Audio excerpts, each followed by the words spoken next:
Welcome to the Wild Ones podcast, a show where we chat about bike stuff. We're your hosts, Francis and Jimmy. And what have you been up to this week? I've been watching the Cavendish documentary. Me too. It's very good. Me too. I was late to the party because we wanted to watch it before last episode. What party? The party of everybody watching the Netflix and chill party. Oh, right, okay. You weren't invited. Oh, okay, good. So I think that's a good thing that I wasn't invited. Did you like it? Yeah, it's great. It was really good. Wait, did you say episodes? Was it just one? In one episode? Yeah. Yeah. Oh, I thought you said. I thought I was watching a different documentary to you. The 10-part Mark Cavendish documentary. Yeah. To be fair, it does. I would watch that. It does end very abruptly. So if there was another episode, I could believe it. I guess they made it in prep for potentially him breaking Eddie Merckx's record, didn't they? And they had to leave it open-ended because there isn't an ending. Or maybe there is. Still isn't. Maybe there is an alternative ending where he actually does it. There's like sound bites and you go like, "I did it, guys!" Well, I got him to record all. Yeah. Oh, poor guy. And then they pull the plug. It made me feel very nostalgic watching back. We talked on this podcast before about Chasing Legends, the series that followed HTC High Road, HTC Columbia, the team from it was early 2000s.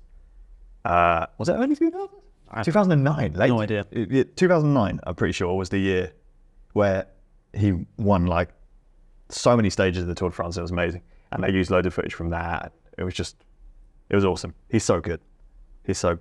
I was actually, in that documentary, there's a large portion and a lot of the footage is from Dimension Data, the team that he was on. I was on the training camp the second year, which is when he was having problems. Right. And the team, there were guys on the team who were well on his side. Doug, the team manager, said no, he's not going to the Tour de France.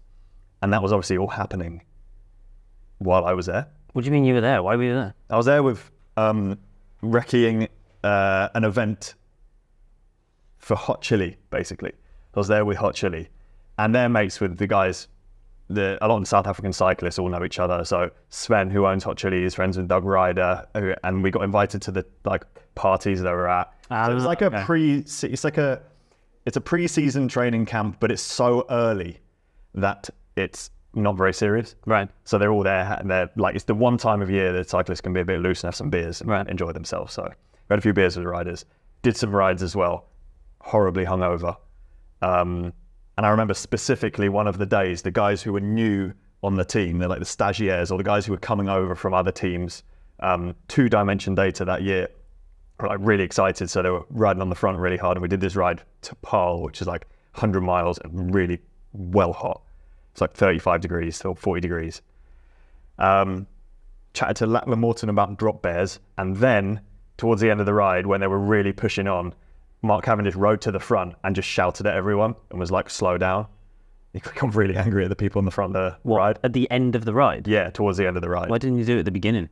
Well, he was probably feeling all right then. Oh, okay, right. But as it happens, as they portrayed in the documentary that he wasn't in the best shape.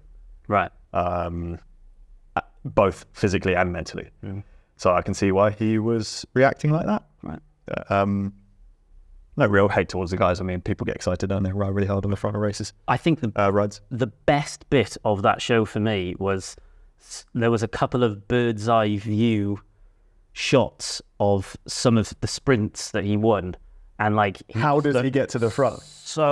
He looked so much faster than the the people that are on his standard. He was, and he was fast. He's just faster. He was his head is so low.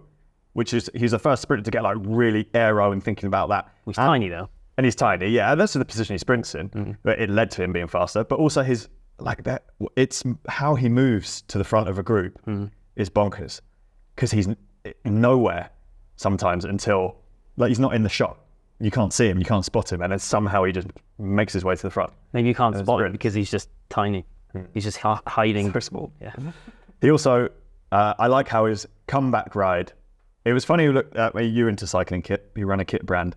The amount of racers who didn't use, it was the dumb thing, just wear a jersey and shorts in a race. Yeah.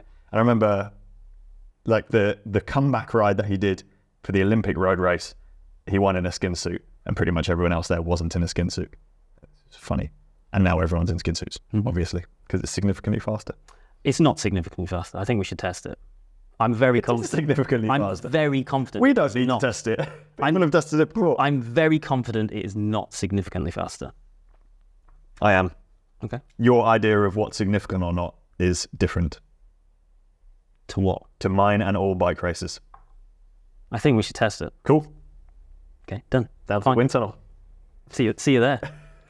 Today's podcast is going to be a little bit different to usual. Rather than talking about news, we're going to cover a topic that everyone's asked us about a lot in the comment section. Us and our backgrounds, our cycling backgrounds, to begin with. What's your cycling background, Jimmy? I think we should start with yours, because I think people would be more interested in yours than mine. You reckon? Yeah, I do. Where do I start? Well, I saw a picture of you maybe yesterday or the day before with like flowing blonde locks. Unbelievably blonde locks at probably the age of like 2 or something or other, or My 3. mum posted it on Facebook. She did, yeah, on like a little trike thing. Mm-hmm. Yeah. She posts that every year. Yeah. Started cycling. I was in college when I started cycling properly.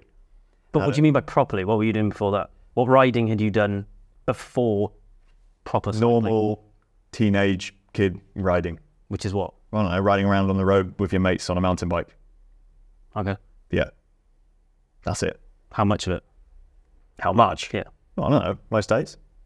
That's how you get around, isn't it? Because you have no money for the bus. So you get around on a bike. Surely that's how lots of people Well, I'm sure some use do, bikes. yeah. I didn't. I had a mountain bike when I was like young. Yeah. And then like when I was older than that, I just walked everywhere. Oh, fair enough. But then I grew up in like Cardiff is smaller than London. well, yeah, but you weren't walking.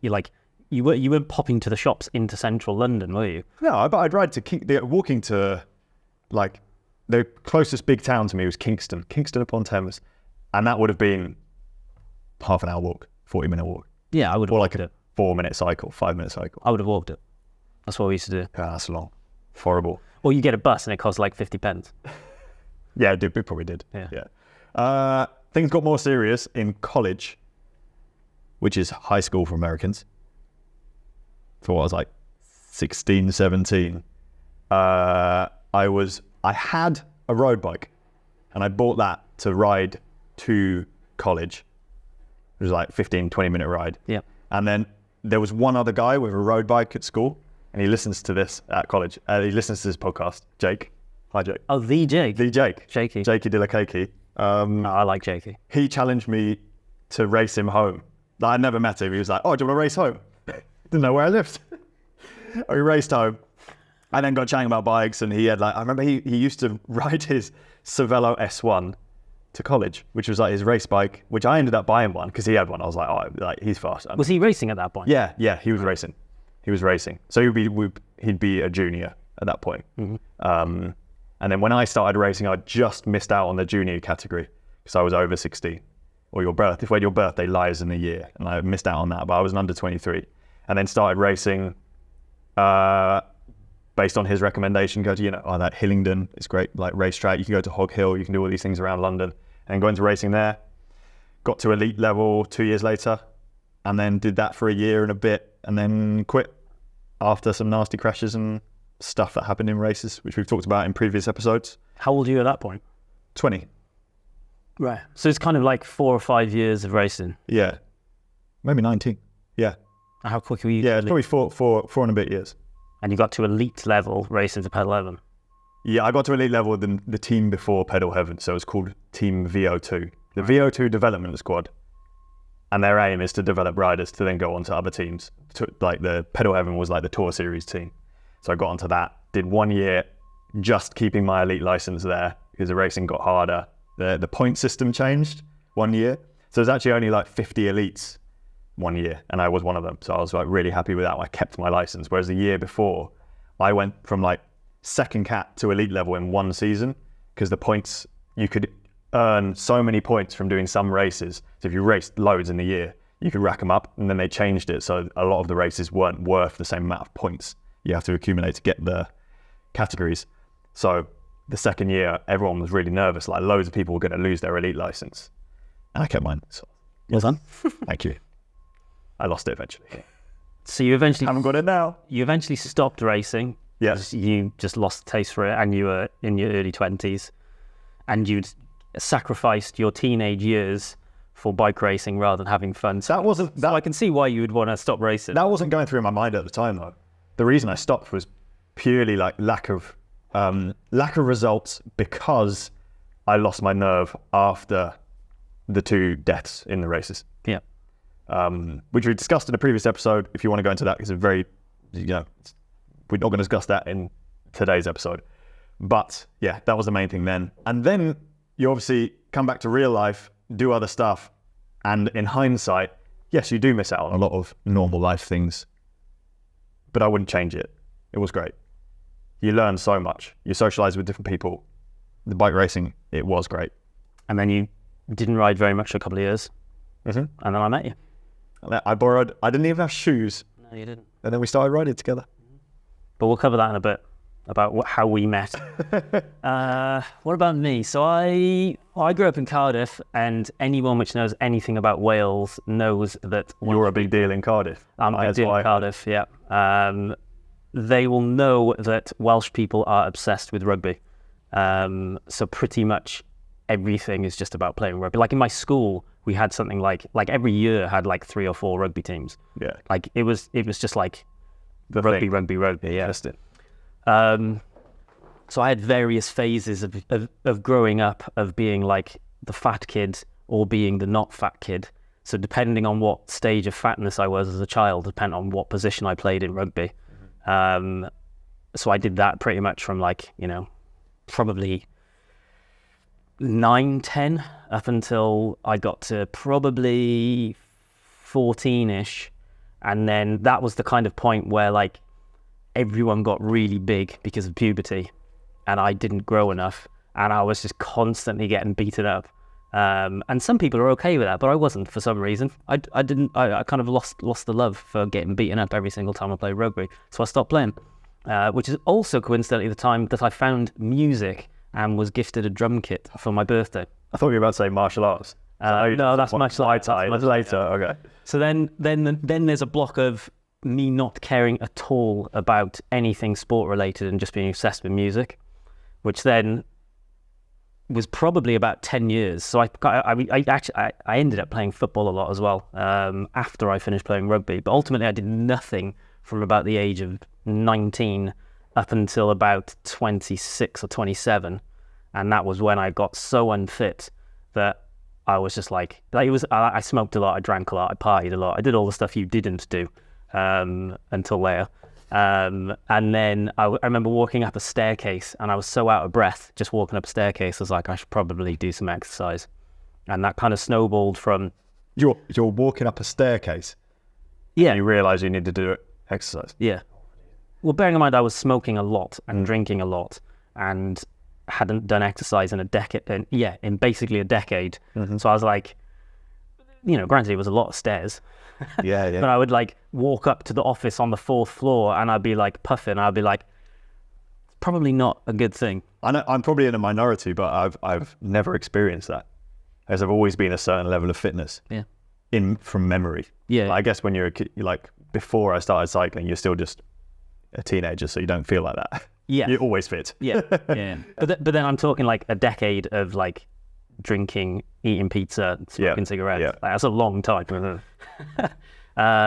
Which then gave me a bit of a kick, and I started. So I basically, me and my flatmate at the time, Lewis Bate, absolutely, he is like probably saved my life on various occasions. For whatever reason, we used to live really close to our work. We worked together as well. We would get back from work, and he'd be like, right, we're going for a mile run. So we used to just basically sprint a mile. We used to run a mile as fast as we possibly could every single day. We'd finish work, get back, and we would just absolutely plow it, and then probably eat like pizza and drink beers straight afterwards. But the point is, that was how it started. 1 mile a day for a couple of months. Then I found out about parkrun. Then I started doing parkrun. Then I bought a fixie for getting around London, and then it's all, actually, yes. Oh God, there's so many layers to this. How deep do you want to go? The most significant turning point for me you probably find it hard to believe based on how much I don't care about pretty much anything anymore. I used to be like hideously competitive, like destructively competitive, as does one of my good mates, Mark Brown, big Scottish lad. I used to do Muay Thai with him and he used to just beat me up all the time. You've been beaten up a lot. I have, yeah. We used to refer to each other as rival. So like we were just continuously competitive. It was the kind of thing, it was like stupid stuff. Like we were in, again, I worked with him. He said he could head kick me in the office. So I was like, I bet he can't head kick me. So then he tried to head kick me, split his trousers so bad that he had to like go home on the tube with a jumper around him and no trousers on. What kind of, is that like a roundhouse kick to the head? He's very good at kicking. Is that sort of, not like a two-legged kick from a jump? No. Just like a standing on one leg kicking? Yeah. Okay. Yeah. A Karate Kid? Not quite. It would have been with a shin because we used to do Muay Thai. Oh. But anyway, this snowballed into, we used to have a thing which was while you're sleeping. So like I'd go out and do like a 5k run at like 6 a.m.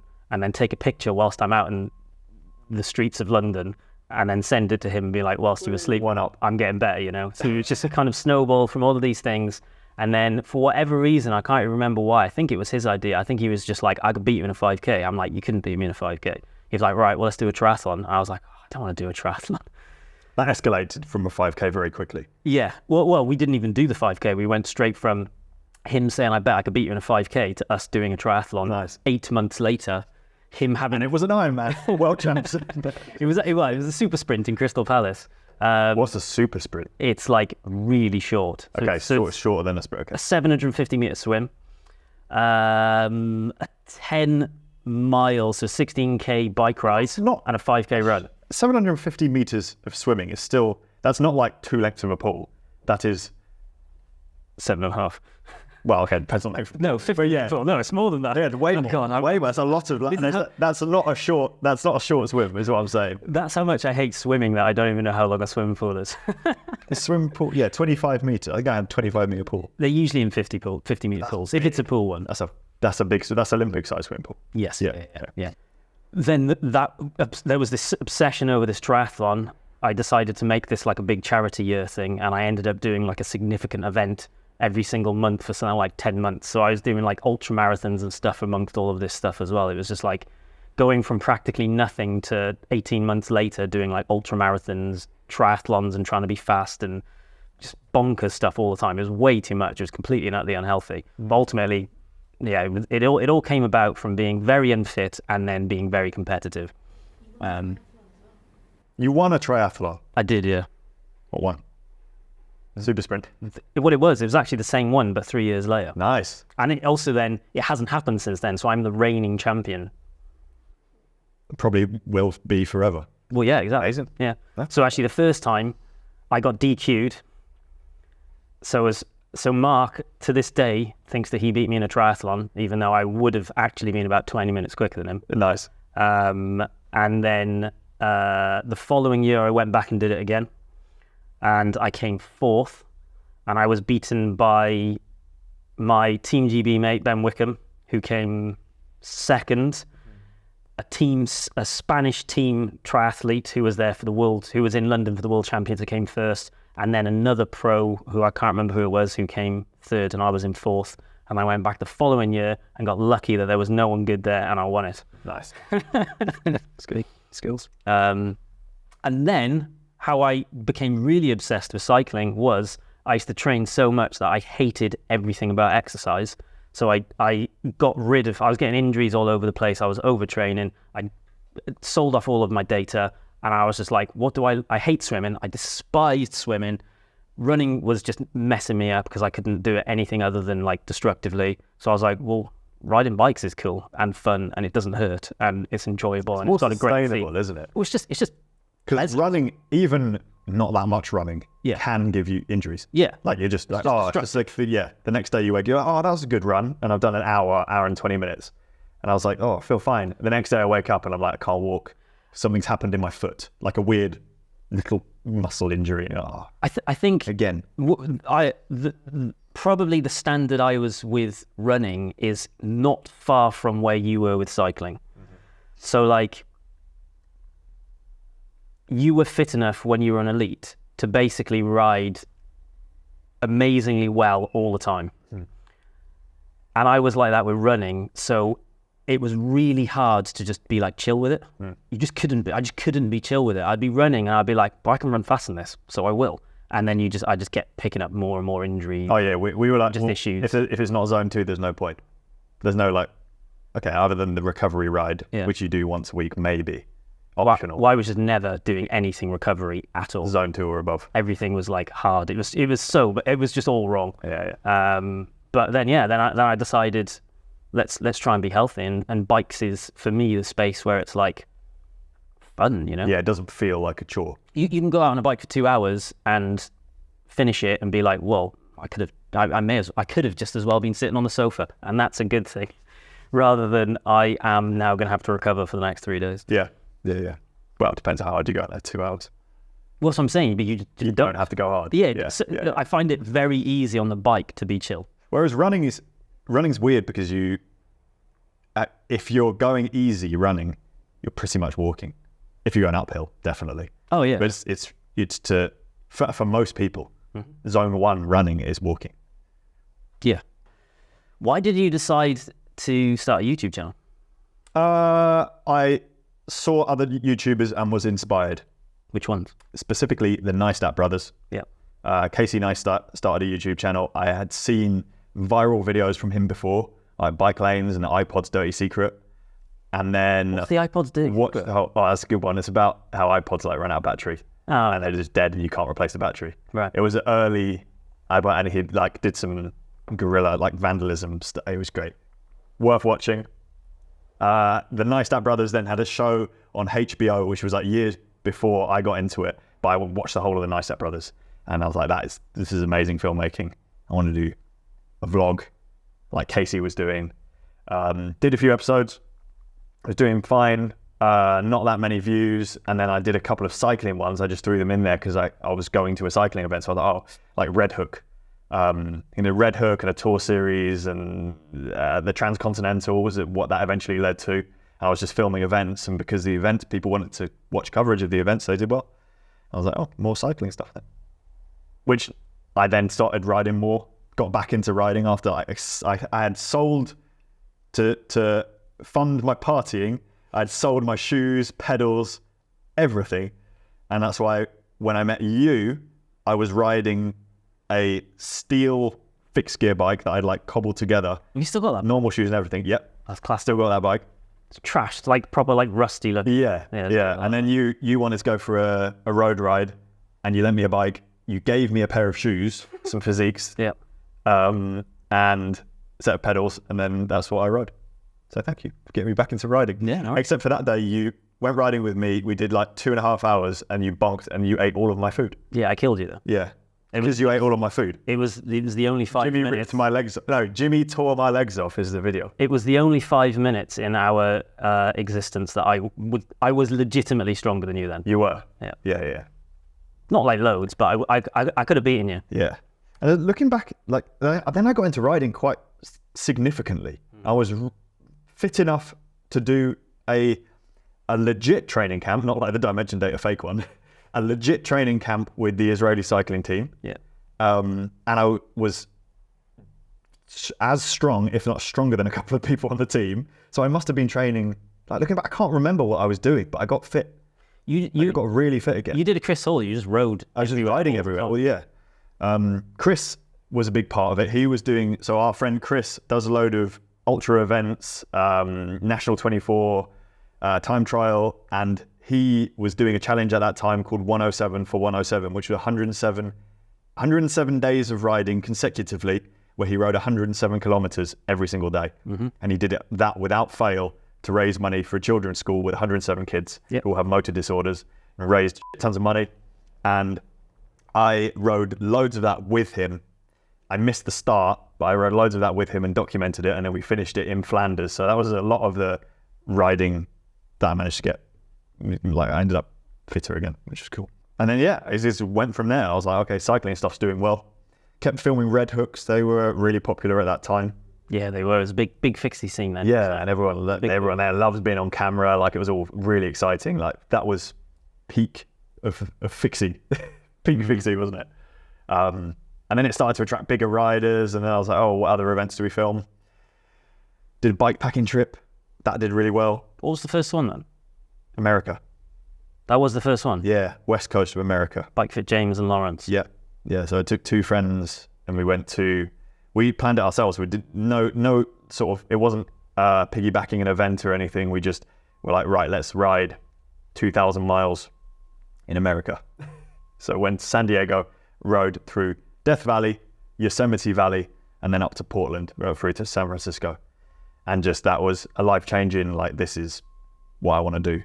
I love documenting this stuff, and it was fantastic. That was it. So you didn't.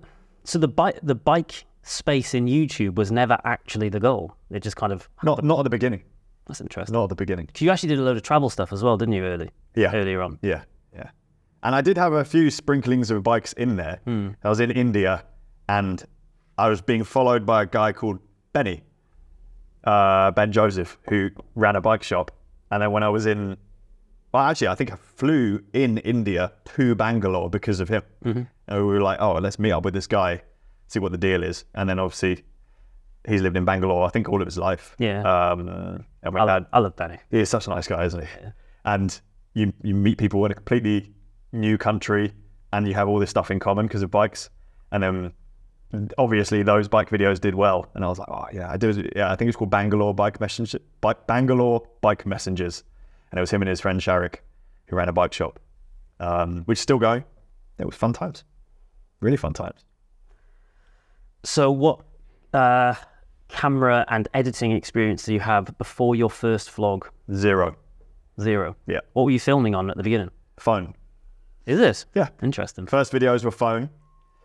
Maybe 10 videos in, and I bought a Canon G7X, the little flippy screen so you could see yourself. Right. Because phones back then didn't have a front-facing. Well, did it have a front-facing camera? Do you remember what phone it was? I think the front-facing camera was crap. So I used the rear-facing camera, but then you couldn't see yourself. Yeah. It would have been like a Samsung or like a OnePlus, maybe. Right. That's a bit niche. Yeah. Upgraded to the Canon, then went for a like a DSLR style camera, then eventually Sony a few years later. Broke all the Sonys. I think I sweated inside all of them and they stopped working. And then eventually upgraded to Canon, was on Canon for ages, and now I've convinced you to go back to Sony. back to Sony. But I don't ride with it on my back anymore. Yeah, so it makes a huge difference. Yeah. You know, I was getting abused. Yeah. It was Yeah, being definitely. ridden through like rain and stuff, and getting sprayed and just, yeah. A lot of cameras got destroyed.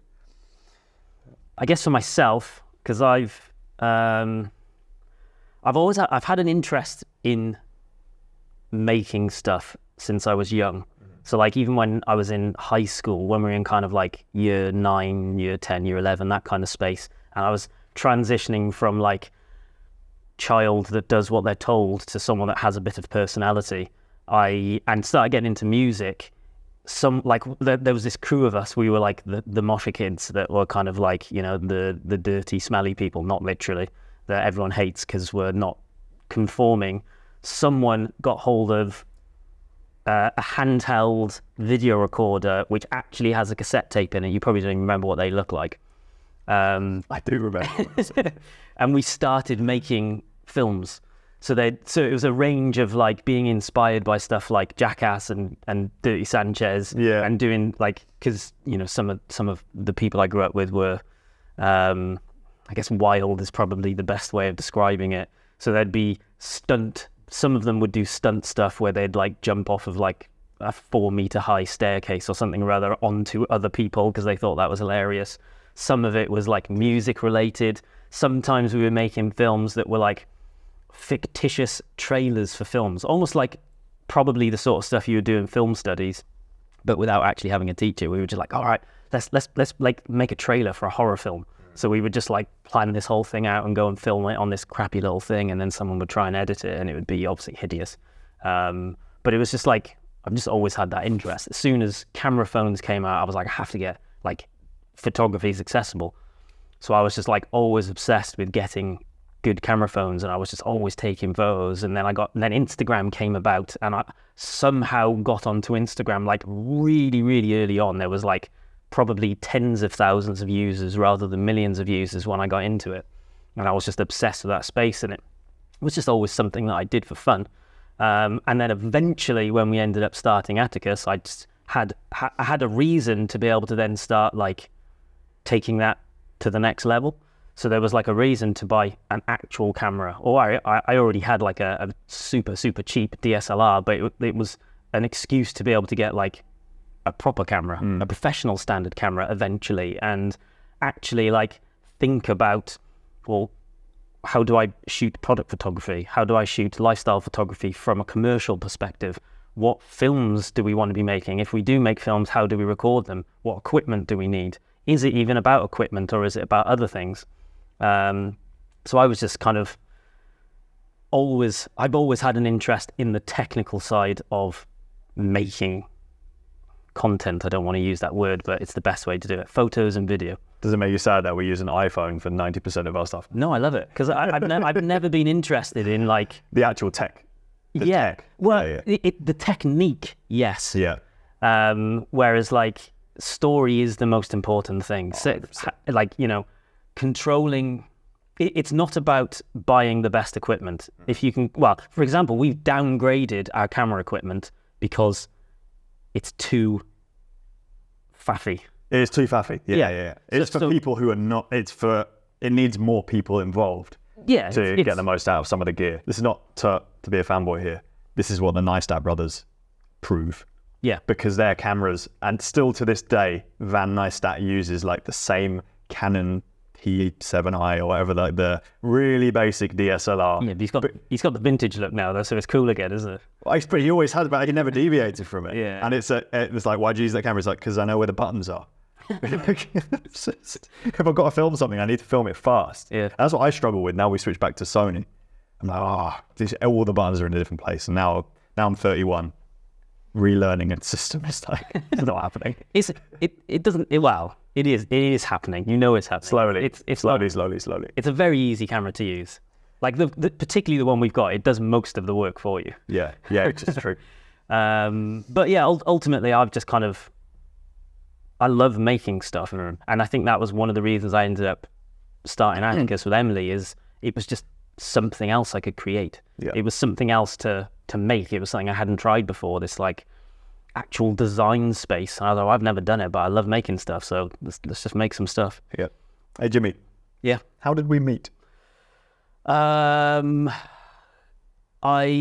got invited to an event by Lawrence, where he was like a ride leader for some like London-y collective-y kind of thing that was happening. For the people at home, Lawrence, ex-Wiggins pro cycling rider, raced Tour Series, top level in the UK, stint in Belgium, top level rider, and is mates with us. Yeah. And is now full-time doing gravel races, I think. That sounds like fun. Yeah. I think it's mainly him just hanging out in Spain. Yeah, sounds about right. Yeah. So yeah, I was chatting to Lawrence about bikes and stuff. Attacus didn't quite exist at that point, but I was like on the scene. I was on the London cycling scene. I had an Instagram account with a couple of thousand followers, and I've just spent all of my time riding around London and documenting riding bikes in London, and it was just fun and cool. And chatting to Lawrence, he invited me to this event, which you also got invited to, probably by Lawrence. It was by Lawrence Yeah. as well. Oh, he brought us together. He did. Oh. Yeah. So you presumably got invited because you were vlogging and they wanted some video content. I think so. I don't know. To be honest, I don't even know why I got invited, but I did. And then I've definitely told this story before. So I would think I was sitting on a wall waiting for this ride to start. Lawrence was like swinging around being like, I'm a ride leader, listen to me kind of thing. And then you just kind of bowled in like probably the exact same outfit you have on now, but with your rusty old fixie. Yeah, I haven't bought any new clothes. Slung your bike on the side, went in, started chatting to Lawrence. I then got introduced to you by Lawrence, and then you pretty much immediately pulled out a picture of the banana slice that looks like a dog, which looks like Lawrence. Exactly. Yeah. And that was actually how the whole dog thing started. Lawrence being a dog, which is like a super, super pre-Cade Media, Francis Cade vlogging in joke that some people are still into. Lawrence looks like all dogs. Yeah, so that actually, it became a thing, I think, from probably that occasion, I would have thought. It did. And then, yeah, I think we then... We did our ride maybe a week later, 2 weeks later. Yeah. Yeah. It probably wasn't even that. Because stuff just happened quick back then. Yeah. It was probably a couple of days later. I was like, yeah. So I drove over to you, brought you the bike, we did a ride, I tore your legs off. Ate all my food. Ate one of your 2 gels. 2 whole gels, way enough. 3 hour ride, 2.5 hour ride. And then we went, and then a couple of days after that, I introduced you to Chris, and we did some riding around London. And then a couple of days after that, I think you then came in and did laps. I introduced you to proper London laps. And it was at the point where there was loads of I think it was when Red to Crit was on. It's like 100 people. All of the like fixie people were there, like overseas fixie people as well. It was massive, wasn't it? Yeah. And I think the thumbnail is us at traffic lights, and there's just like 50 of us all there. That was cool. Yeah, it was a good time. Cool. It was a good time. So many people in London. It was wicked. Yeah, it was And good. London was great. And then we ended up in Newcastle. Mm-hmm. And you moved because producer Emily, who is your partner, My wife, yes. your wife, My wife. Technically, my civil partner. civil partner, yeah. So I said Normal partner. people, it means wife. Emily is from up here. Yes, County Emily's from County Durham. So we'd come up on holidays. Well, we'd come up to visit Emily's parents, and every single time for about 6 or 7 years, we would always be like, right, it's time to get the train back to London on a Friday evening, and we'd just be like, why don't we just stay? And then eventually we got to the point where we could. Yeah, yeah.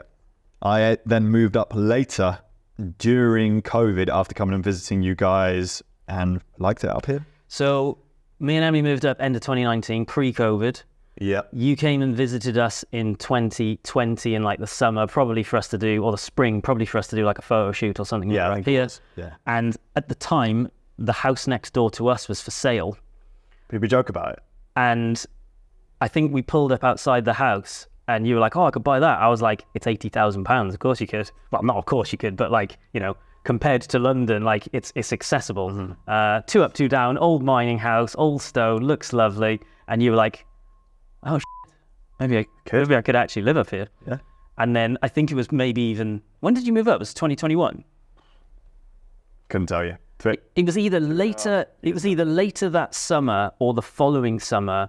You were like, actually, I'm going to come view some houses, and then you came up again, stayed with us for like a week or 2. Mm-hmm. We probably did some photo shoots and bits and pieces again, and then you viewed some houses, and we're like, well, it's doable. Let's do it. And now we're here. Yeah. And everything in Newcastle has made what we're trying to achieve and what we're trying to do and life easier. Mm-hmm. Because a space like, so Cade Media has a big studio. It is big. I can't remember how big it is. It's a big space. We've got multiple rooms. Atticus is in one of them. And we have this whole podcast room, and then are you trying to work it out in square meters? I'm trying to remember. I think it's about 1,000 square foot. Then we have this massive main room, which we don't film most directions at the moment because it's just not set up, but it's huge enough that it creates problems with echo, to put it to perspective. And this space in London would cost 4 times the price. 40 grand. Yeah. Yeah. Easy. Yeah. Well, actually, to put it into context, do you remember my studio in London, in Hackney Wick? Tiny. How much was that? That was It's like £450 a month. okay. So Basically half the price. basically half the price of this, yeah. And it was A square. not much bigger than the space we are currently, like the space that You can can be see. seen on that Yeah, camera. yeah. It really wasn't. It was that much basically bigger a than that. desk with some clothes in crates. Yeah. Which leads us on nicely to the birth of Cade Media. When things changed, I was making YouTube videos under my personal name. Wasn't it like My real name. Francis CCC? That was like the code that you type in to get it. Anyways, Francis Cade was a YouTube It was channel. also your password as well. Oh, was it? The channel changed from Francis Cade to Cade Media. Mm-hmm. Jimmy got involved. Emily's now involved. It's bigger than just me, and it's very nice and fun. So I'd say this came about. So Emily and myself started Attacus, the clothing brand. Officially, we started building like the foundations of what would later become Attacus in 2015. We grew that and grew that and grew that for many years, and then 2019 when we moved up was the first time that both Emily and myself were full-time. We obviously ended up with Daisy working with us as well, and we kept growing the business. Last year was the point where we were like, this is unhealthy. We probably, well, from my perspective, it was not possible for me to keep operating that business at the same level we were operating it. So the only answers were we take on loads of investment so that we can make the business significantly bigger, so that we've got enough staff that we can do less work, but it can still operate, which we didn't want to do because we didn't want to make it more stressful. The only other option was shrink the business. So towards the end of last year, we officially decided to shrink the business and make it more of a size that's like healthy for us. Obviously, there was loads of other issues with supply issues and things along the lines that made that much easier to make that decision. But ultimately, I think towards the end of last year, we had a conversation, and I was kind of like, we're shrinking the business so I can get, have a bit more space and a bit more creativity back, and not spend 15 hours a day stressing about the next kit that needs to arrive, or how much customer service there is, or blah blah this or blah blah that. And then you were like, well, why didn't you come do some stuff for me? And I think probably initially I was waiting. I was waiting for a while. We were already filming loads of videos together. You'd come into the studio to help me film because it benefited Attacus, who was sponsoring me. Yeah. Your clothing brand was a sponsor of mine. Yeah. So there was an interest there anyway. And Emily was already helping me with video ideas and like what I should be making. And it was moving away from just documenting and just being a vlog. So I wanted to just do other stuff. It reaches a point with the vlog where it's you're documenting every day, and it reaches a point where that is easy and mindless. Yeah. And you want to try other things. So you want to put other things into that formula and just make videos about other stuff and bigger scale. I think if I remember rightly, we had a joint calendar thing where you used to come to our old office every 2 weeks when you were around. Did that ever happen? Yeah, those times. On time? Yeah. Oh, okay. Well, I think he used to bend around a little bit, but that was primarily a meeting with Emily. Not very good with a schedule. Because Emily is like the actual journalist that knows how to do things. And then I would kind of like dip in and out here and there when I was needed, but I was never. That's a side of the business I personally don't really care about, which is really your strength, and then also Emily's strength, but in bringing a different thing to it. But yeah, it just sort of happened. Yeah. Presumably, I'm gonna assume that the reason you had an interest in me working with you is because my strength is the opposite of your strength. I'm like a business person. Yeah. Which was, as your stuff was getting bigger and bigger, becoming more and more of a burden, and more of a job and something that you wanted to do less of. And then you would end up asking me bits and pieces, and I was helping you on this and that anyway. And We'll start off with the simple like tax return. Yeah. Things like that. And wait, how do I structure the business? And that sums it up to a T, doesn't it? it's like homework. It's like homework. I was chatting to Alec Briggs about this. Yeah. Alec from Techers. Yeah. It feels like homework, a lot of the stuff. Right. It's just, and he's obviously in the same. His brain works like mine and Emily's. We don't like that side of the, no. I feel like Not for me. I feel like I should set up an accountancy firm for like young creatives. Yeah. It is confusing, and it's a minefield in a sense that if you get it wrong, you get in trouble. Mm-hmm. Like it doesn't go away. Yeah. And I know there's like some of my friends who are running businesses similar to how mine was structured, and they don't do things right, and it's kind of scary. I'm like, oh God, like I wish there was a source you can send them and go, here you go, this will make it easier. I think the biggest problem with like business at this point is it's still very old fashioned. Mm-hmm. the business that Attacus is, i.e. like a modern social media e-commerce business, and the type of business that Cade Media is, which is essentially a modern services business. Accounting is just not like caught up with like that technology, especially the e-commerce side of stuff. And it is like it's a minefield, and if you get it wrong, not only is there fines, but you will end up just spending a lot more money on stuff, because someone will say, oh, you have to get this, and then you're like, oh, okay, but that's £1,000. What? And then you get it, and then you find out 2 years later you never don't actually need it, or that kind of thing. It's weird, and it's stuff you don't get taught. Yeah, You don't get taught. yeah, and it's a minefield to actually find out the information around that. Yeah. But essentially, that's why we're a good team, I think. And on top of that, it's being in the videos. I knew, like, to justify your salary, it was like you're good on camera, you understand cycling, we've worked together for years already, and we already know we work together well. Yeah. Like, it doesn't matter what the project is, Cade Media, or it was a thing for Attacus years ago. It's the same thing, isn't it? Yeah. We've got cameras out and we're talking to them and doing things, like, and riding a bike. So to me, that's the bit which feels like homework. You like it sometimes. You like Mailbox Mondays. I like the technical camera side of stuff, but the bit of what we do that I legitimately find enjoyable is, like, I guess someone would describe it as admin, whereas I would describe it as business. I like talking to brands. Like, it's a skill in its own right. I've spent the bulk of my career, so like something like 12, 15 years of it was in a corporate environment relating to finance. So like, if you spend that much time doing anything, you get really good at it. So ultimately, what I'm really good at is talking about business, i.e. our business, to other people that might have a business interest in our business. And it is a skill, Yeah. That's another bit that I don't particularly like doing.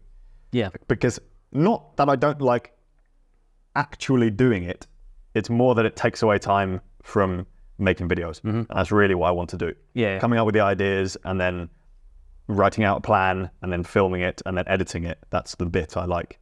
Writing out a plan? Well, Well, the bullet points in my phone is a plan, Jimmy. As soon as I have other people involved, the plan needs to be more than bullet points, apparently. Outrageous. I actually think that you were very annoying as a vlogger because you had to constantly ride a bike to make a video. Yeah. Because pretty much everything you made was like riding a bike or talking about riding on a bike. Yeah. So it'd be like... Comes with the cycling channel. I'd finish... Well, yeah, but we don't ride bikes very much anymore. It's still cycling channel. Comparatively, yeah. Whereas it would be like you've made you've made like a section of a vlog and you need another like 4 minutes. So you'd be like, Jimmy, ride home with me. I'm like, oh, I can't be arsed. I'm knackered. You're like, ride home with me. I need to finish this video. I'm like, I really can't be arsed. And then you'd like show up at the office. I'm like, come on. Like, oh, fine. Yeah.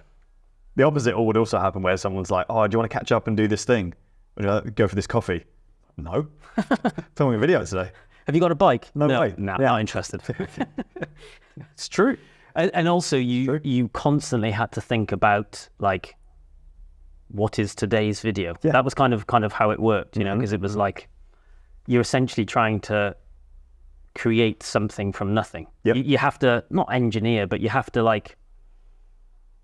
surround yourself by, you're obsessed by like, I need people around me that are going to be interesting, because otherwise it's like, well, what else do I talk about? Like how I brush my teeth in the morning, but there's no bikes, so I'll put little bikes on the end of my toothbrush so it looks like I'm cycling. That's No, it definitely, it took a long time to get the confidence and eloquence to be able to talk to camera and sustain make a whole video just me. That took a long time, and it will take most people a long time to get to that point. Do you know a thing which I find very amusing, which I think probably most people won't realize, is how much you actually hate talking to a camera? Oh, I hate it, yeah. I hate it. I've now reached a point where I can do it quite well. Yeah. It's taken how long? Because I remember... 7 years ago, I was making videos, yeah. So over 7 years. in one of those early videos with me, I remember you like not it being in London and you not having the confidence to be like, I'm holding a camera and talking to it. Yeah. So you ducked down by like a railing by the river and were just kind of like talking to the camera, but didn't want to make like a big flamboyant issue out of it. Whereas kind of, it's not that anymore, is it? No, I don't care anymore. It's not like, it is still weird, Yeah. but I think both of us are at the point where we don't actually care. No, I'll walk around Newcastle, whatever. Yeah. So why was there the rebrand? Why did we want to move it from Francis Cade? So this was basically the first project which we worked on with me starting to work from you in January, was actually rebranding. I think I'd already come. You'd dropped the idea a couple of months before. I think you were like, if you wanted to be, I can't remember exactly what you said. You're like, a small rebrand might be a good idea. Yeah. And it got me thinking, how do I separate it and make it its own entity away from just me? Yeah. Because there's a lot of pressure when you are the brand. That's it. Mm-hmm. Whereas, can you change? What I realized I wanted to change it, and then I was like, can you change it? Can you change your YouTube channel name? And then, is that going to be a bad idea? And then I chatted to some people about it, other YouTubers. I chatted to Mary Spender, musician, YouTuber, guitarist, YouTuber, and amazing musician. And she was like, don't do it. It's going to be a terrible idea. I remember on the phone, she won't mind me saying this. She was like, it'll be a terrible idea. It's not going to get, like, don't mess with what's working. And then I was like, nah, I think it'll work. I'd had a beer and I was like, I think it'll work. I'm going to do it. And she was like, no, don't. And then I saw her in LA a couple of months back. And she was like, it went really well, didn't it? And I was like, yeah. I've had other YouTubers, like Tyler's come up to me and said, like, I'm so happy how well this has worked out. Like, he didn't use the word jealous, but he was very, like, he was like, I wish I'd done that. Because it does, he understands having your name, you are the brand. Yeah. He gets it. It's hard to find other people to talk to who have the same, or in the same scenario. Yeah. Like, it's very limited, people who are doing the same thing.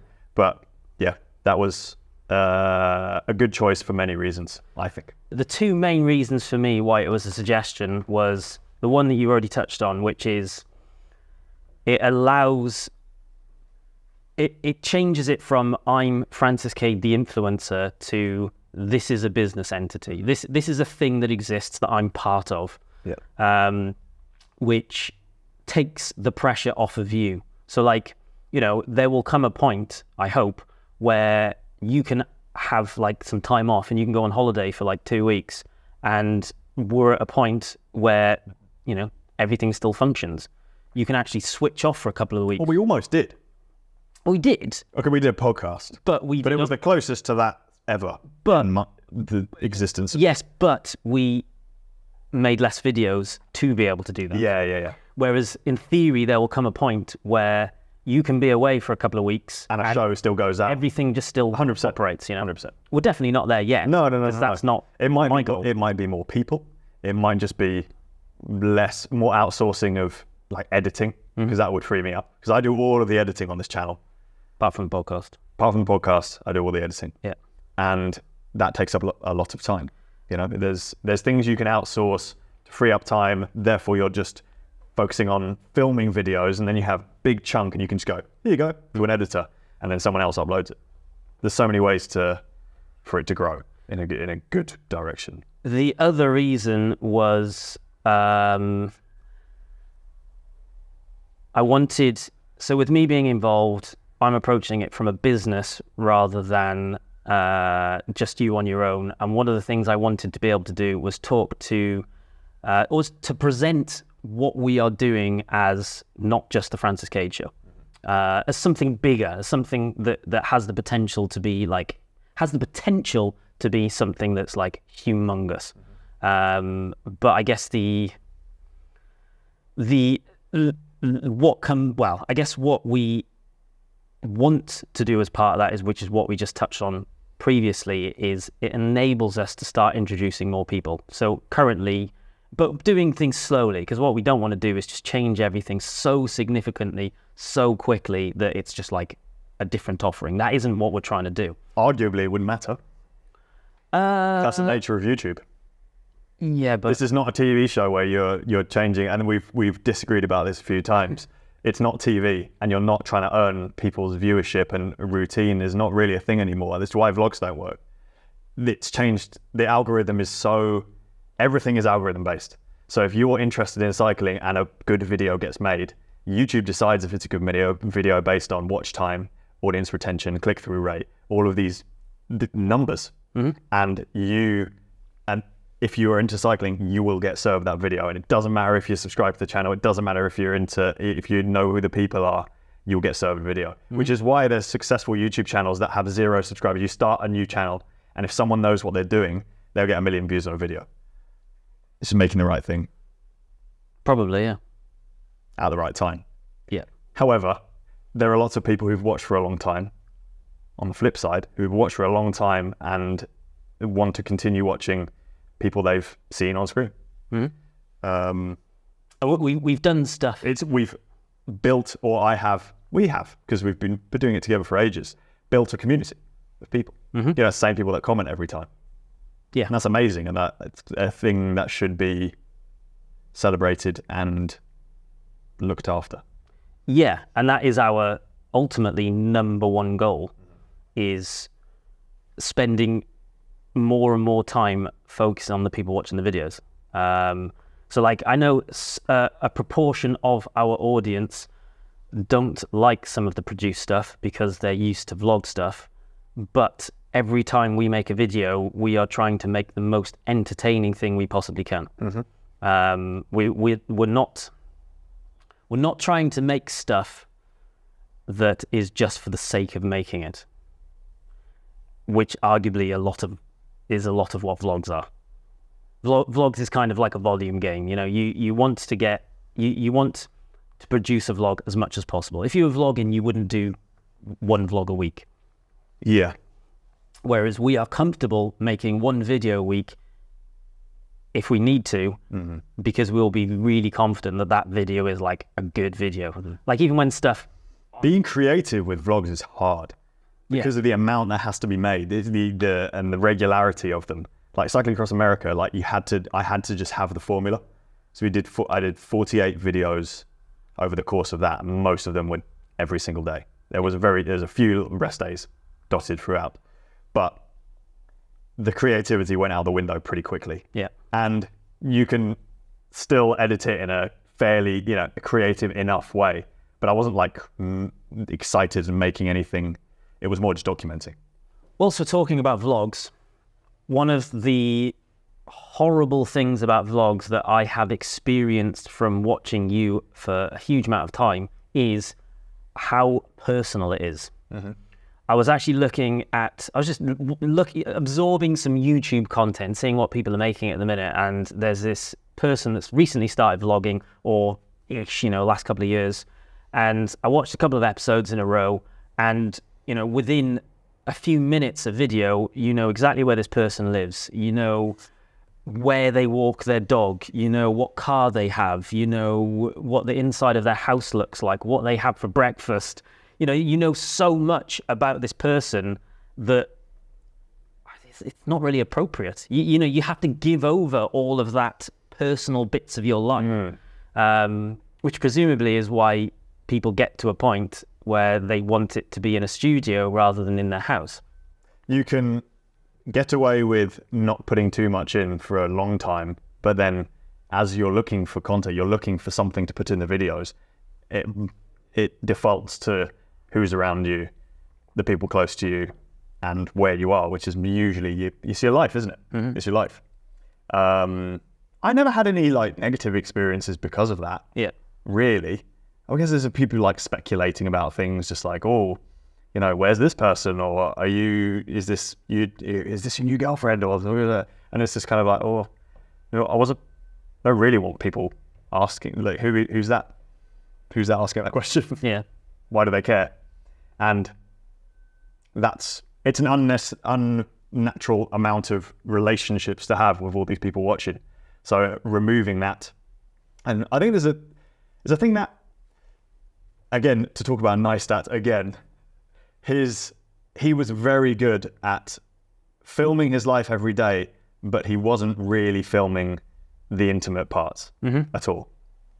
And when he did, he acknowledged that and was like, I would rather not be putting those bits in. Like his kids' faces, he didn't want to put his kids' faces in any videos at all. As soon as they didn't look like babies anymore, he would only film the back of their heads, that kind of thing. But he kind of, if he wanted to do his video every single day, he had to put them in. Yeah. And that is annoying and why people opt out, I suppose. And it is definitely one of the reasons why I'm happy that the videos have changed now. You may or may not want to admit it.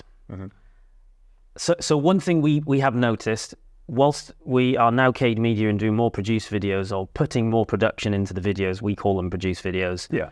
The comments are typically about what we are talking about and less about us personally. I know, whether you want to admit it or not, in the past, comments have had impact on you. Yeah, of course. Because when you're vlogging, for whatever reason, even where in the last 6 months where there's been one or two which are a bit more vloggy, for whatever reason, the comments always become really personal. And it'll be stuff like there's been comments on me where from various points in the past, and people will be like, oh, Jimmy's put on a load of weight. Well, you know, like people for whatever reason, because of the vlog style. The one that gets me is that people, they'll have a conversation sometimes. They'll be chatting to each other and they'll be like, oh no, the thing about Jimmy is, it's like, you don't know him. You don't know Jimmy. You don't have that. No, like nobody knows that much, unless it was your mum commenting or like Emily. The thing about Jimmy is, yeah, that makes sense. You can't be the thing. You can't start a sentence like that if you're Punkboy26 on YouTube. Like this guy. I love the community behind what we've done, but for whatever reason, as soon as the format is vlog, the comments, the style of comment completely changes to being like about the people in it, what they look like, what they're talking about, their opinions. It's reality TV though, isn't it? Yeah. That's what you sit there watching Big Brother years ago. Is that still? Love Island. Big Brother's coming back this year. I haven't watched any Love Island. I don't really know what it is, except Big Brother on an island and they all love each other. Yeah? Yeah. Okay, cool. Watching Big Brother, and it's the comments are the things that you say to the TV. Yeah. The other's like, oh yeah, Sandra's bubbly. Think about her. It's like, that is exactly the comment section. Yeah. And I don't know, reading that is probably not good for anyone, because we're not really supposed to know this many people exist, let alone interact with them. Yeah. Are we? How many people is humans supposed to know about, really? 5. What, in our cave? Yeah. Yeah. The horrible thing about vlogging is it's personal, and it does, it gets you. As much as thick-skinned as I like to think I am, there has been times, even for me in the past, where I'll just because you have a skim. We have to comment skim as much as we don't want to be in the comments at all. We have to comment skim, because skimming the comments gives you a feel for how people have received the video. Exactly. Yeah. Exactly. And problem is, it's always a noisy minority. The negatives. Yeah. So if there's a negative comment, I know that unless there's 100 comments saying the same thing from unique accounts, it's not worth even spending 4 seconds of brain on. Yep. There's not even worth thinking about. Having said all of that, is there a better way to teach yourself how to make videos than using the resources you have, which is your camera, the person, the actor, you're the producer? It's all a vlog is the full package of how it's the best way to learn. I basically made 1,400 videos, maybe more, before we got to the level where we could make something real professional. We didn't have to hire anyone. It was just all learn by doing. Yep. Many hours. And that's very valuable. I guess you can do it different ways, of course. But if when I see people making vlogs now, I'm like, oh yeah, go, keep going. The amount you learn, it doesn't matter if they get views or not. So I guess what we're saying is you're never going to make vlogs ever again. Not true. I will definitely make bike packing / adventure travel stuff again. Yeah. Just not with me. Definitely. Preferably. No, I thought you wanted to come and do some Spain stuff. I don't know where you got that from. The last time it didn't go down well. Food poisoning. Was that cheese? Yeah, the dodgy cheese. Jimmy ate a dodgy cheese. A cheese. Right, on to the last topics and this week's big question. How do we make money? Do you want to talk about this as you're the business side of the business? This is why I'm here. And I'm the fun side. All right, so we make money from multiple sources. We have objectives. Until the point I joined you, your goal was I just want to make enough money so I can keep making videos. So you just kind of like any opportunities that came your way, we didn't say you lunged at them, but you were very keen to just absorb sources of money so that you could keep doing it, which is understandable. Obviously, with us then... Not only money, but also opportunities, filming opportunities. Absolutely. It's like, here's the calendar. Am I free? Yes. Okay, then I'll go. Yeah. Pretty much. From a business side of it, we're not looking at it as what is the most lucrative. We're just kind of building revenue streams and seeing where we go with that. What we do, though, is have an ultimate end goal. Are we going to talk about the ultimate end goal? The ultimate end goal. Yeah. It's impossible for us to do it for a while. We want to do it right now, but it's just not possible. The ultimate end goal is that we have near enough all of our money so that we can live coming from ad revenue. AdSense. YouTube AdSense. So the adverts that play at the start of a video and mid-roll in a video, essentially you sign a contract with Google, they place the ads, you get paid based on how many views the video gets, pretty much. Yeah. Or who watches the ads at the start or the middle. In some niches, that can sustain a team of people making YouTube videos fully. Yeah. In cycling, the view counts are lower because there's less people cycling in the world than there are gaming or into fitness, hooves, mountain biking, hooving cows. Hooving cows? Yeah. Oh, I've seen the hoof, yeah, I love hoof them. GP. I love them. Yeah. Anyway, it's a smaller niche. Yeah. So we might not get 1 million views every single episode. Might be 100,000 views an episode. So it limits the amount of revenue you can make from there. So the rest is made up through other things.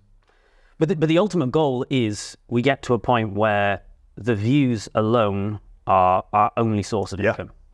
So that ultimately we just spend all of our time going like, right, what do we want to make? Why do you think that's important? Well, this is the conversation I have with lots of brands, and they absolutely, in most cases, they hate it, which is very odd because everyone is dependent on it. Our single objective is making entertaining videos for the people watching them, because that's all that's important. Like, we want people to watch our videos, we want people to like our videos. We don't want to have conversation with brands and take money from brands so that we can keep doing what we're doing. We actually want to get more people watching our videos so that we can make videos more directly for those people. Like, you've built a community, we built community with Attacus. Like, that's the focus. That's been our objective forever, pre-Cade Media, We want to talk to those people and make the stuff that they want to watch. And the beauty of sponsorships and advertising is it's much easier to make money with them than it is through AdSense. It's also consistent. Yes. Reliable. Yeah. Whereas AdSense, I can make a YouTube video and we can swear too many times. Yep. And then YouTube doesn't tell you how many times that is. It just deems it wrong. Yep. Revenue drops. You can make a YouTube video and use a snippet, or a song can be in the background. You'd be in a pub, or I don't film in pubs so much. You'd be in a cafe. There'll be a song in the background, and then YouTube picks that up and goes demonetized. And all of the revenue from that video is sent to the music label. Yeah. It doesn't make sense. So AdSense is unreliable. But the other thing as well is certain periods of the year, there's less people watching videos. So one thing we know is when the Tour de France is on, the views drop. Totally. It's the amount of money you earn per 1,000 views is really, really low just after Christmas, like half. Yeah. And then it goes up and up and up and up and up and up and up and up all year until just before Christmas. Yeah. And then it's like it's at its peak in that sort of time. It's a 2x1 wheelchair. I don't think I lost money doing that, which is good. And that was with sponsors involved, but like that was one of the biggest, I hit the biggest revenue month on YouTube I'd ever done. It was before you were involved. And it was because the revenue, the RPM or revenue per meal per 1,000 views was so high at that time of year. Plus you made a lot of videos. I made a video every single day and they were doing pretty well for a vlog series. So that was the most money ever for a month. As soon as if I'd done that in January, it would have earned half as much. Yeah.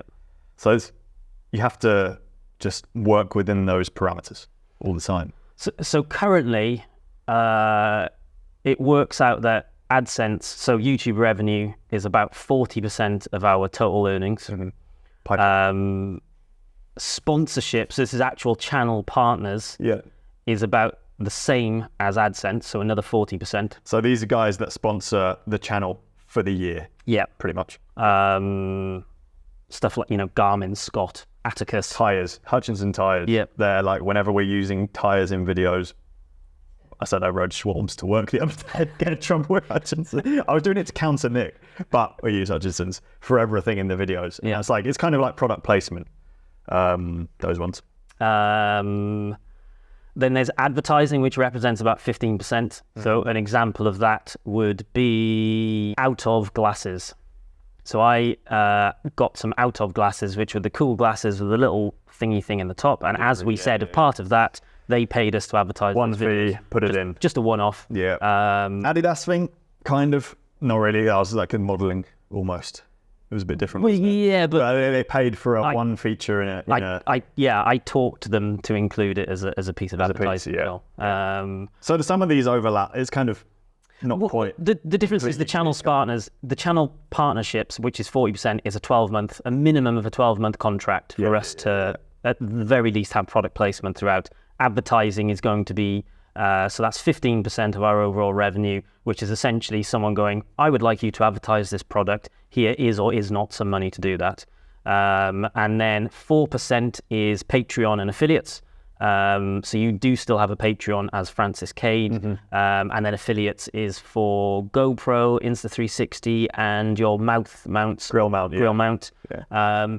I've actually been banging on for a while now. We have a Patreon project which I want to do at some point, because I want to do more stuff with Patreon and do lots of exclusive content through it, but it's obviously a lot of work. It's something that it's an extra thing. It's an extra load of edits and extra. So I've used Patreon a little bit in the past to put clips, extended cuts of stuff from the USA series in particular, and there was times where we were outside Walgreens and there was a guy who was really interesting chatting to us, and that I didn't want to put a full 10-minute clip in the vlog, but it was really interesting and funny.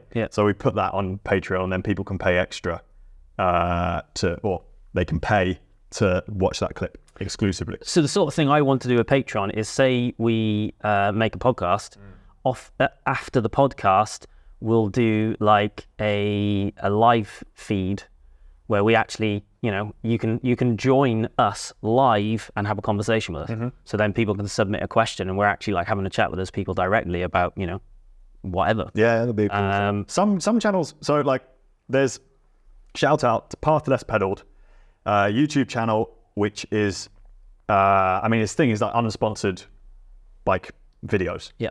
And that is sustained purely through AdSense and Patreon, I think. That's one model that YouTubers can use to make it work. But obviously, you then have to plug the Patreon all the time, almost as much as sponsors. And then you don't have, I guess, the sponsor thing. The thing I like about having sponsors is, obviously there's downsides. You have to talk, No, it's the access to all the stuff as well. So how many tires do we use? How many inner tubes do we use? And Hutchinson give us all of them. And bike frames, and then I need a bike frame which is rim brake. Can I get one of those? And some of it, okay, we've bought quite a few, but often if we need something from Scott and we ask for it, they'll usually give it to us, which is great. Like we wanted some more soundproofing, so they sent us Rugs. £1,000 worth of rugs. Yes, a real which we'll never see in the videos. But thank you, Scott, for the rugs. It's made this room much better. And The soft rug. the final source of revenue is selling our own products, which is wild, and that represents a hideously, well, it's not even 1%. If we could make AdSense 80%, and you talked about the eventual goal not having to have sponsors at all. Yeah. And that's not because we hate having sponsors. It's purely because it frees you up to talk about absolutely anything you want and not upset people, I suppose. Yeah, and ultimately, sponsors want stuff from us. I actually spend a lot of time telling people that we're not going to do what they want us to do. Yeah. Can I just say as well, the sponsors that we have at the moment have been very understanding. Not all of them. Not all of them. Most of them. Most of them have been very understanding. Particularly the big ones about us using and testing and trying out and talking about literally rival brands. They've been very cool. Yeah. So thank you for understanding, because they essentially sponsor. I've been in contracts, just me. It's not you. I am in contract with some of these brands from when it was just me on my own. Yep. And the model has changed so drastically, but they've been very cool with it. Yeah. So that is, it says a lot. I think it's actually maybe everyone apart from Garmin Everyone so far. are still on Francis Jimmi contract. Garmin, Cade Media has a contract with Garmin. Yeah. So that was like number one job when I came in, was spent basically 2.5 months working with Garmin for us to work to get to a place where it works and we make what we want to make, but have access to amazing products. Yeah. There is an example of a great sponsor.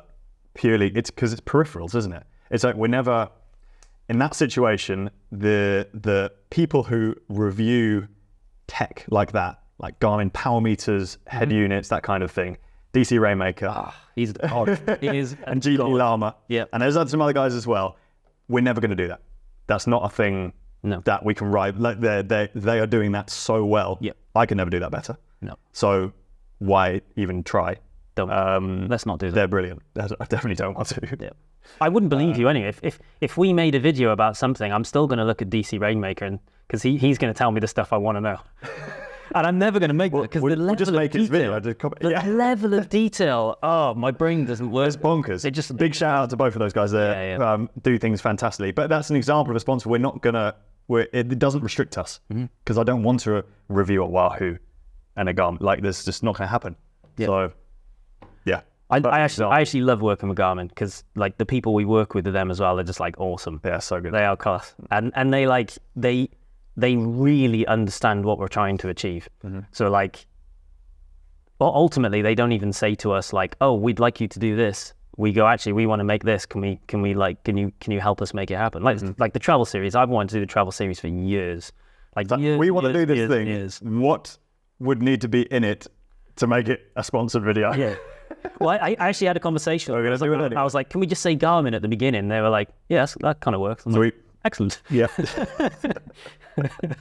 So the short-term goal from day one of me coming in was reducing how many sponsors we have. So the first thing we want to do is boost our AdSense revenue so that we can reduce our sponsors and ultimately find ourselves in a position where we have like 2 or 3 single sponsors that essentially don't like compromise what we can produce. Garmin, as we were mentioning, is a perfect one for that. Scott they've been a significant sponsor for quite a while. What they ultimately allow is they give us access to so many bikes. That's what this channel is about bikes. It just makes it really easy, and they were super cool about us. And access to people as well. Like for Brian, I wouldn't have. Well, it would have been harder to orchestrate a ride with him had we not both been sponsored by Scott. Yeah. So it's like getting to the location, might be flying somewhere, not always. Garmin, doing a thing like Unbound. Like I know an Unbound video is going to do well. Yeah. It's always going to do well. It went particularly well this year because it was just absolute carnage. But like they pay for those trips and they make it possible. Yeah. So there's huge benefits too. I think the thing that surprised me most with Scott, and this is again why I love talking to them because they're so good, is that we made our most successful video this year was about a decathlon bike, and they were totally cool with it. Yeah. They were totally cool with it, which like, you know, it shows that they're just. But the thing is, they're a with good sponsor. that specifically, if you look at it from their perspective, they don't make a bike at that price point. A person buying that bike isn't looking at Scott. However, if they get into cycling and they progress and they're going to start spending more money on a bike, they've already been on my channel, which has shown them Scott's. Mm-hmm. So it's the journey, isn't it? With the sponsors themselves, or even the advertising, we reject significantly more than we work with. Again, because our focus is the audience. Like we could be doing much better financially if we just said yes to everything. Mm-hmm. But then we would be showing the audience stuff that, like, we'd be just trying to force things in that we were like, oh, this is actually not very good. So we just say no to stuff. Yeah. A lot of stuff. A lot of CBD. Oh, did you get CBD? I haven't I've seen had so many people message about CBD. Yeah. Not emails. You're in charge of the emails now, so I've just moved away from it. But the Instagram DMs, we get a lot of people asking. CBD, unusual e-bikes. Oh, loads of is emails. massive. Yeah. Sirocco sunglasses message us every 5 minutes. I think we're very lucky to work with brands that we would use anyway, is the crux of it. When we do advertising stuff and specific sponsorship pieces, like, it's really important to us to like signpost stuff really blatantly, and like it feels odd doing it, but what's really important to us is that, like, the audience is number one. So we want them to know exactly what we are doing. Like, for example, when we did the advert, what was essentially an advert for Out of sunglasses, you know, like, it's signposted really clearly at the beginning of that we've been paid to advertise those glasses. Mm-hmm. I'm gonna have to check it now just to make sure it definitely does. but ultimately, it's really important to us that the audience know exactly what's going on, and ultimately, you know, we have to do some of these deals one way or another, or we have to do certain things one way or another so that we know that we can keep doing this. Mm-hmm. Which we want to do. You know, it's like, it's very rewarding, hard but rewarding. I agree. I think that's the end of this podcast. We've been talking a long time. We have. Is it longer than a normal one? We hope you enjoyed this special episode. The regular format will return next week, where I'm sure there'll be lots of cycling news. If you watch the podcast on YouTube, please subscribe. And if you're listening and you like this episode, please follow and leave us a review, because it really helps. Thank you. See you next time. Should we just do a random overrated, underrated? I've got one for you. So, overrated, underrated. Cade Media.